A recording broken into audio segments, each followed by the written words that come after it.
الحمد لله رب العالمين والصلاة والسلام على عبد الله ورسوله الأمين محمد وعلى آله وأصحابه أجمعين. أما بعد فإن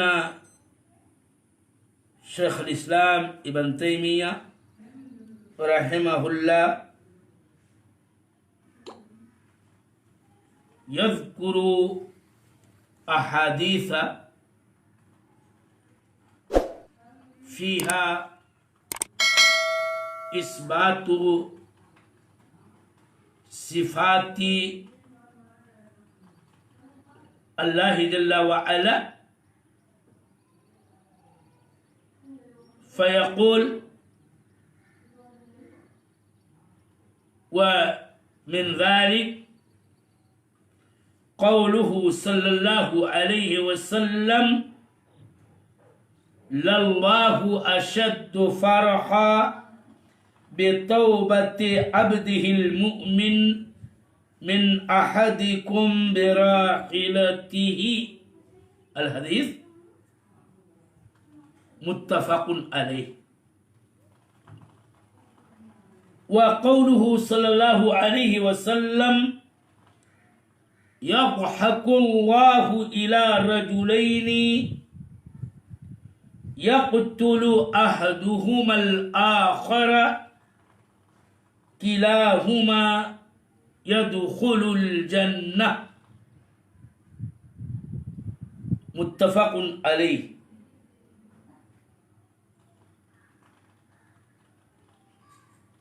کل درس کا موضوع یہ بتایا گیا بنیادی طور پر کہ شیخ الاسلام ابن تیمیہ رحمہ اللہ احادیث صحیحہ سے ثابت اللہ تعالی کی صفتوں کا ذکر کر رہے ہیں، اور ایسی حدیثیں اپنی کتاب میں بطور نمونہ لا رہے ہیں، استیاب کے ساتھ نہیں بلکہ کچھ کہ جن میں رسول اللہ صلی اللہ علیہ وسلم نے اللہ تعالی کی صفات کا ذکر کیا ہے، اور ہمارا منہج ہے کہ اللہ تعالی کی ان تمامی صفات پر ہم ایمان رکھتے ہیں جن سے اللہ تعالی نے اپنے آپ کو اپنی کتاب میں موصوف کیا ہے، اور اس کے رسول پاک صلی اللہ علیہ وسلم نے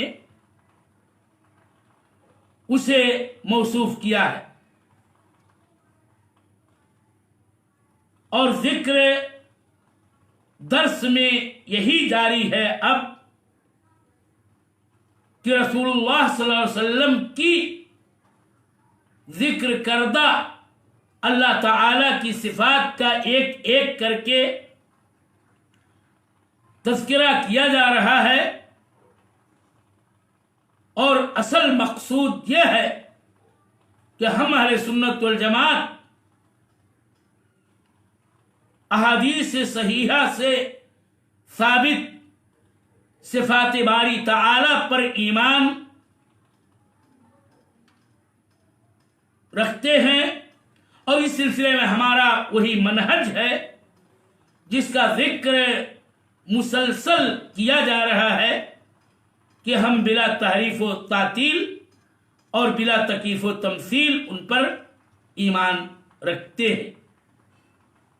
چنانچہ یہاں آج کے درس میں 2 حدیثیں پیش کی گئی ہیں. ہم پہلے ان کا ترجمہ کر دیتے ہیں. اس سلسلے میں پہلی حدیث جس میں پوری حدیث کے اولین جز ہی کو ذکر کیا ہے جس میں موضوع شاہد ہے، جو ہمارا موضوع درس ہے، اس کی دلیل اسی حصے میں ہے کہ رسول اللہ صلی اللہ علیہ وسلم نے فرمایا تھا، آپ کا فرمان ہے کہ للہ اشد فرحا بتوبت عبده المؤمن من احدکم براحلته، یقیناً اللہ جل وعلا اپنے مومن بندے کی توبہ سے کہیں زیادہ خوش ہوتا ہے تم میں سے کسی ایک سے اپنی سواری پا کر کے۔ حدیث آگے یہ ہے کہ ایک آدمی جو کسی سفر میں ہے، صحرا میں اس کی سواری گم ہو گئی، اسی پر اس کا توشے راہ بھی ہے، تھک ہار کے وہ ایک درخت کے نیچے لیٹ جاتا ہے، سو جاتا ہے، نیند کھلتی ہے تو دیکھتا ہے کہ اس کی سواری اس کے توشے سمیت اس کے پاس موجود۔ وہ خوش ہوتا ہے اور خوشی میں اللہ جل وعلا کا شکر ادا کرتے ہوئے خوشی میں شکر کا کلمہ الٹ دیتا ہے اور یوں کہتا ہے، اللہم انت عبدی وانا ربک۔ اخطا من شدت الفرح کے الفاظ حدیث میں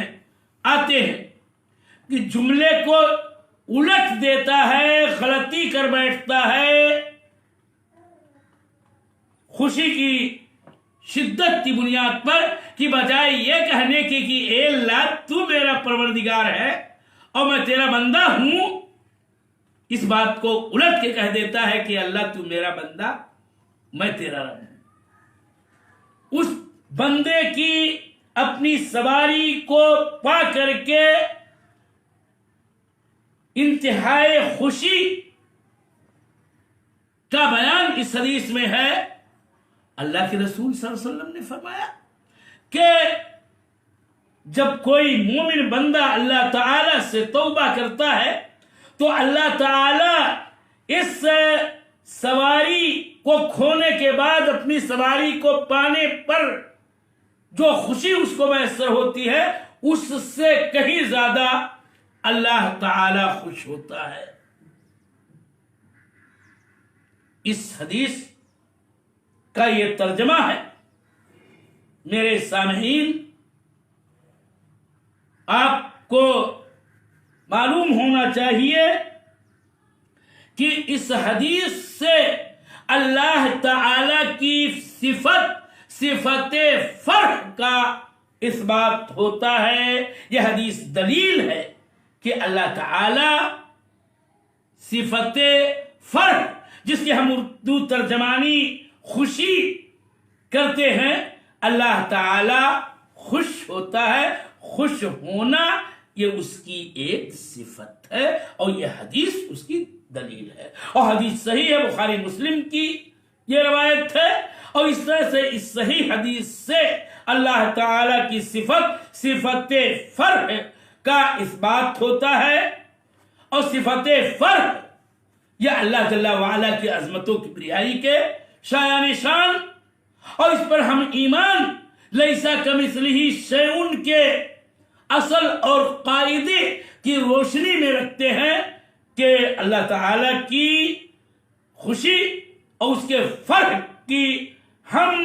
مخلوق کی خوشی اور ان کے فرح سے مشابہت مماثلت نہیں بیان کرتے ہیں، بلکہ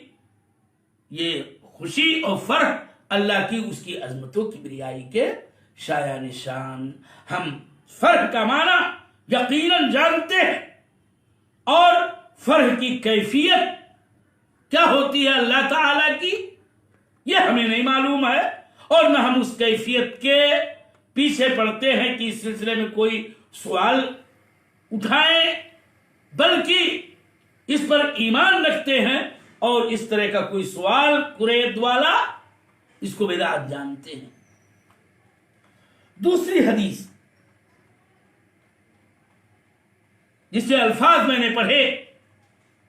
اور پھر ترجمہ اس کا کر رہا ہوں عبارت پڑھتے ہوئے، کہ رسول اللہ صلی اللہ علیہ وسلم نے فرمایا کہ اللہ تعالی ہنستا ہے ایسے دو آدمیوں سے، یضحک اللہ الی رجلین،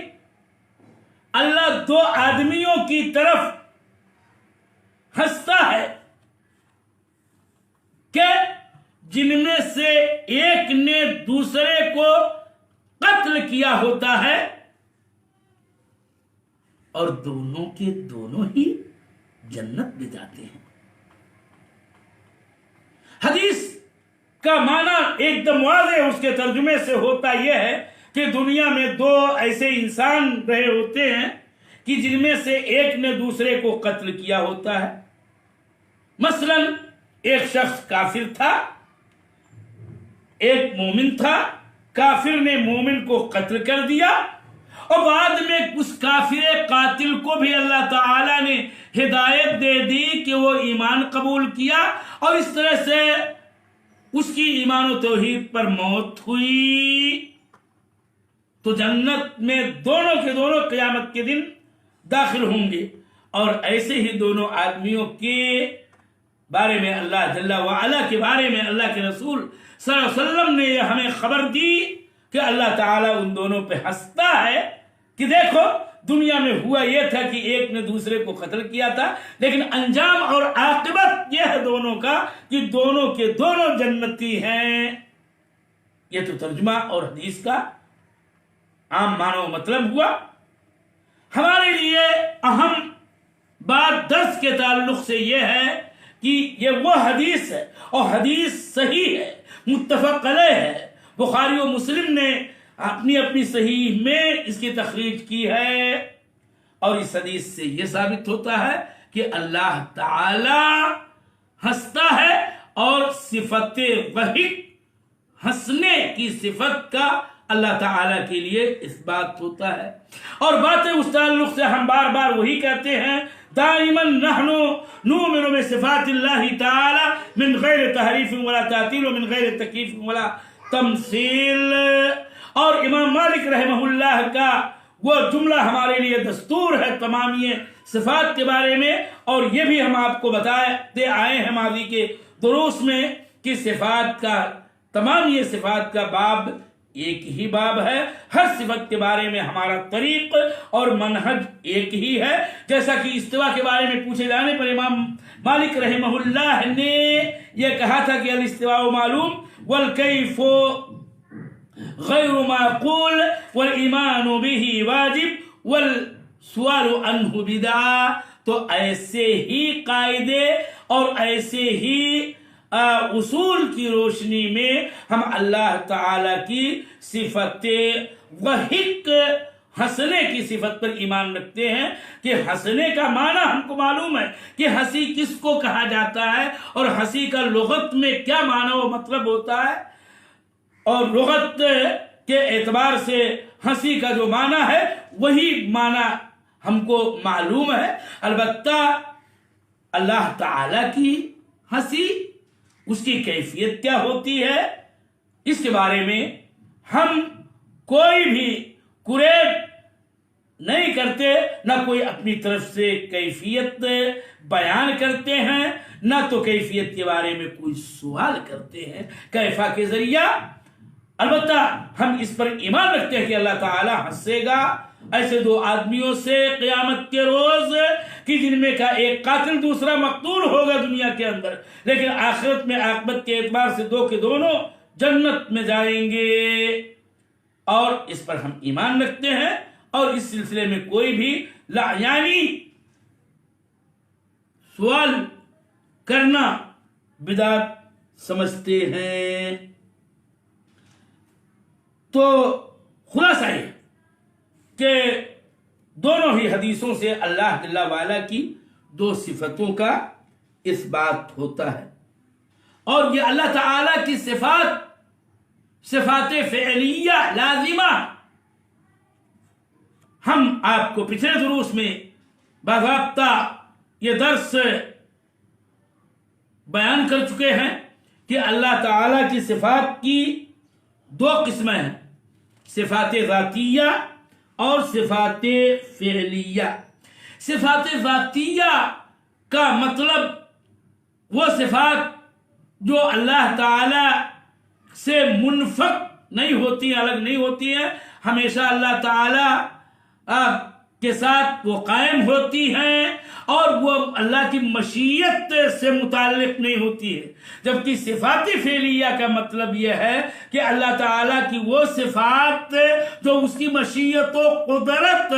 سے وابستہ و متعلق ہوتی ہیں کہ جب اللہ تعالیٰ چاہتا ہے تب اس کا وقوع ہوتا ہے، اور اس کے افراد و احاد کا وقوع ہوتا ہے، یعنی اس کے اندر حدوث اور تجدد پایا جاتا ہے کہ جب اللہ چاہتا ہے جیسے چاہتا ہے اس صفت کے یونٹس اور اس کے احاد و افراد کا وقوع ہوتا ہے۔ البتہ ایمان کے تعلق سے دونوں ہی پر ہم ایمان رکھتے ہیں، اور یہاں ہمیں یہی بتانا بھی ہے کہ اللہ کی صفت اس کی دلیل خواہ کتاب اللہ کے اندر ہو، چاہے رسول اللہ صلی اللہ علیہ وسلم کی صحیح احادیث کے اندر ہو، ہم دونوں پر ایمان رکھتے ہیں کہ دونوں ایک ہی باب ہیں، دونوں ہی وہی ہیں، اور اللہ جل وعلا کی صفات کے سلسلے میں ہم قرآن و حدیث ہی پر اکتفا بھی کرتے ہیں، اس سے سرے منہ تجاوز نہیں کرتے ہیں۔ تو بہرحال یہاں شیخ الاسلام ابن تیمیہ نے ایسی دو حدیثیں ذکر کی ہیں کہ جن میں اللہ تعالیٰ کی صفات فعلیہ کا اس بات ہوتا ہے، اور وہ ہے فرح جس کی ہم اردو ترجمانی خوشی سے کرتے ہیں، اور ضحک جس کا ترجمہ اردو کے اندر معنی اس کا بیان کرتے ہوئے ہم ہنسنا بولتے ہیں، اور یہ صفات فعلیہ لازمہ ہے کہ اللہ تعالیٰ ہی ہنستا ہے، اس کا تعلق کسی مخلوق سے نہیں ہے کہ اس کا اثر اس پر ظاہر ہو، کہ صفات فعلیہ کی دو قسمیں ہیں، ایک لازمہ جو اللہ تعالیٰ ہی کے ذات کے ساتھ وابستہ ہوتی ہیں، اور ایک متعدیہ کہ جس کا اثر اس کے بندوں پر بھی ہوتا ہے، جیسے کہ رضا ہے کہ اللہ تعالیٰ خوش ہوتا ہے، اور اس خوشی کا تعلق یہ ہوتا ہے کہ مثلا اللہ تعالیٰ فلاں بندے سے خوش ہوا، فلاں بندے سے غضبناک ہوا، اور اس طرح کی اور دیگر صفات ہیں۔ یاد رہے کہ ان جیسی صفات کے سلسلے میں اہل سنت والجماعت کا، اہل الحدیث کا عقیدہ و منہج بالکل واضح ہے، جس کو ہم بار بار اور تکرار کے ساتھ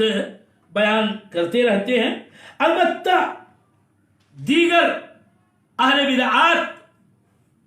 اور دیگر فرق و طوائف ضائغہ ضالہ منحرفہ کی جو صفات کے بارے میں جن کو ٹھوکر لگی ہے، خواہ وہ معتزلہ ہوں یا کلابیہ، اشعریہ اور ماتریدیہ ہوں، اور مجموعی طور پر جو عموماً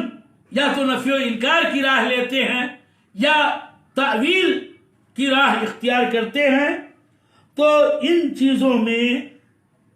جیسے کہ صفت فرح ہے یا صفت ضحک ہے، معولہ اس کی تعویل کرتے ہیں، اور ہر ایک کا اپنا الگ الگ معنی ہے، جس کو ہم انشاءاللہ بیان کریں گے۔ ان افعال کا اہل بدعت جہمیہ، معتزلہ، اشعریہ، ماتریدیہ یہ سب انکار کرتے ہیں۔ اور یاد رہے اس میں کوئی شبہ نہیں ہے کہ انکار کی وہی وجہ ہمیشہ ان کے نزدیک رہی ہے کہ جب بھی وہ کسی صفت کے نص کو پڑھتے دیکھتے جانتے ہیں فوراً ان کا ذہن اس طرف سے جاتا ہے کہ اگر ایسا اور ایسی صفت اللہ کے لیے ہم ثابت مانیں گے تو تشبیہ لازم آئے گی، تجسیم لازم آئے گی۔ اللہ تعالیٰ تشبیہ و تجسیم سے مبرہ ہے اور اس کو اس سے منزہ رکھنا واجب ہے، لہٰذا وہ کرتے یہ ہیں کہ تمثیل سے اول کام لیتے ہیں اور پھر تمثیل سے بچنے کے لیے اور تشبیہ و تجسیم سے راہ فراری اختیار کرنے کے لیے یا تو معتزلہ جو ہیں وہ اس کی انکار کر دیتے ہیں اور ان صفات کو مخلوق منفصل قرار دیتے ہیں، اور دیگر ان کے جو تلامذہ ہیں اشعریہ، ماتریدیہ، کلابیہ وغیرہ، یہ ان کے اندر تحریف معنوی حقیقت میں یعنی تعویل کرتے ہیں اور اس کو اس کے اصل ظاہری معنی سے پھیر کر کے اور اس کا کوئی اپنی عقل کی روشنی میں کوئی اور معنی متعین کرتے ہیں، اور یہی تمام صفات اور بالخصوص صفات فعلیہ میں ان کا موقف ہے۔ تو یہ سب اصلاً تمثیل و تشبیہ کے شکار ہوتے ہیں، اور یہ ان کے لیے بہت بڑی بات ہوتی ہے کہ اللہ تعالیٰ کی صفت مثلا جو نصوص کتاب سے ثابت ہے، ید ہے، عینین ہے، اور سمع ہے، بصر ہے، اور قدم ہے، ید ہے، اور اصابع ہے، اور اس طرح کے اور تمام صفات اور صفات فعلیہ بھی ان کے لیے یہ بات بہت بڑی ہوتی ہے کہ اگر اس کا ہم اس بات کرتے ہیں تب تو مخلوق کے ساتھ اس کی تشبیہ لازم آتی ہے۔ لیکن اہل سنت والجماعت کہ جن کا دستور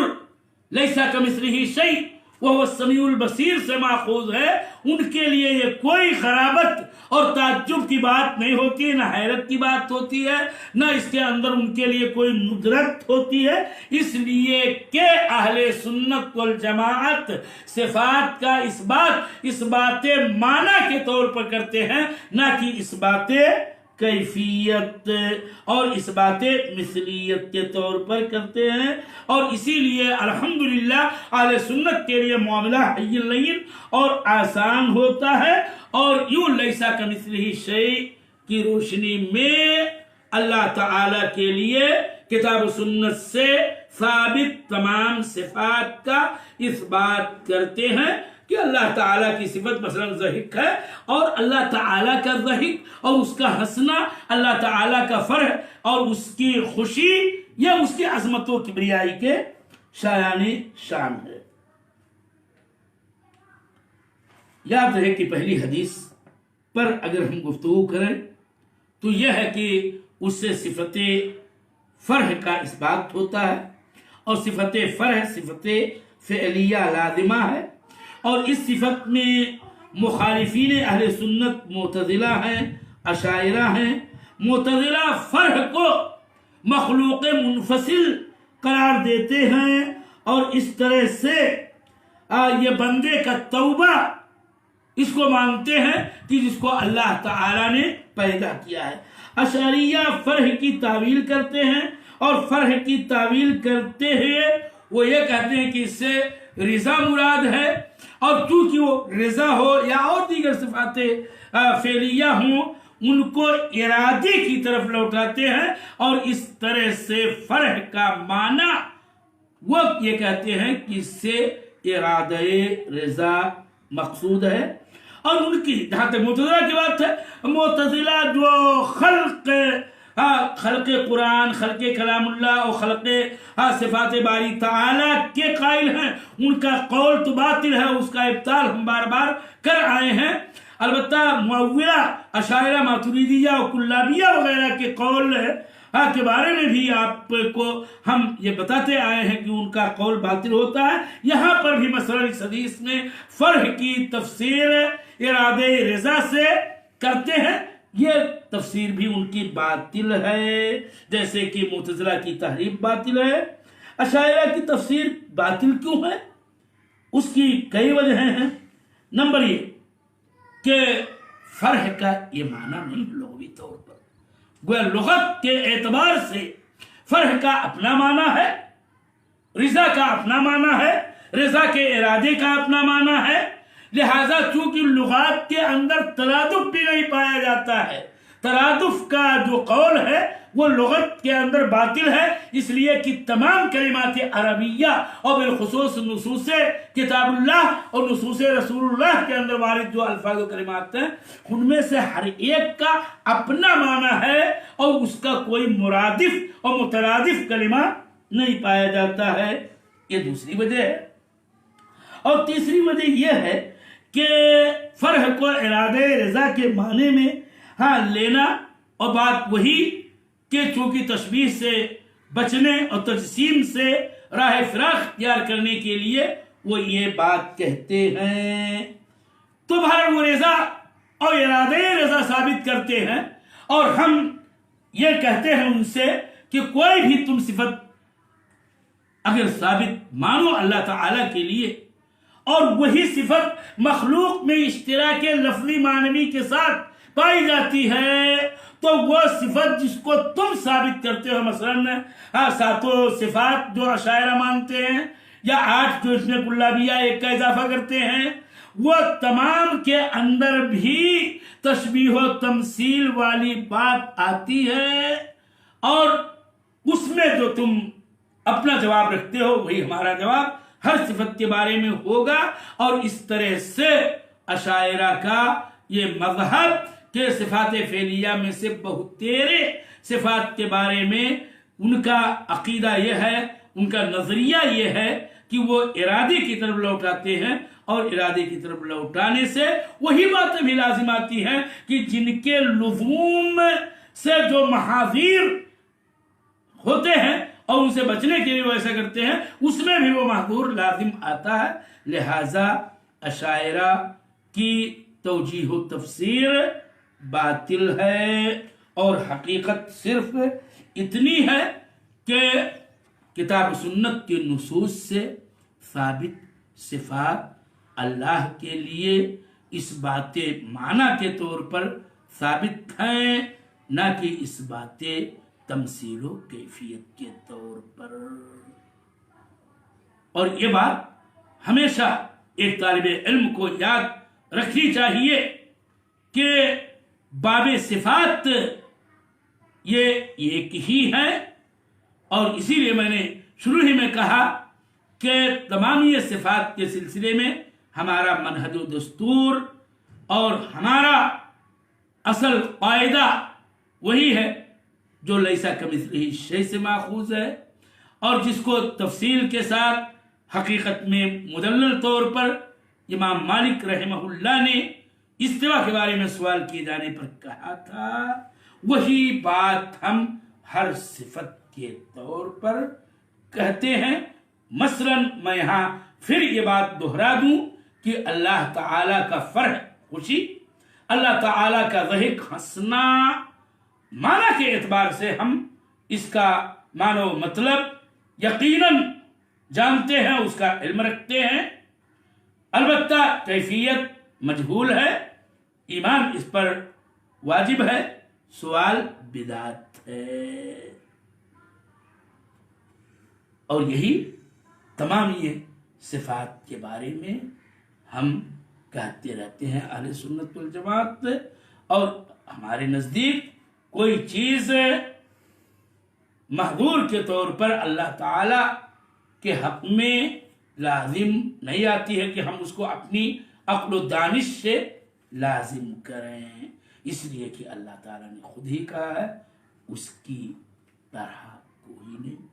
وہ سمیع و بصیر ہے۔ اور اس طرح سے اس آیت کریمہ سے معطلہ اور ممثلہ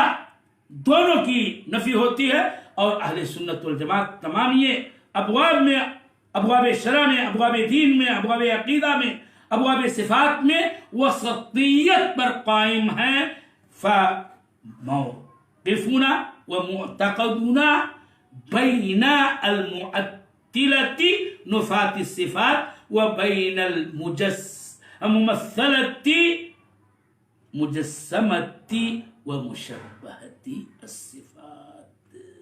فنحن نثبت الفرح والضحك لله جل وعلا ونثبتها إثبات معنى لا إثبات كيفية، والله الموفق للصواب وولي التوفيق، وصلى الله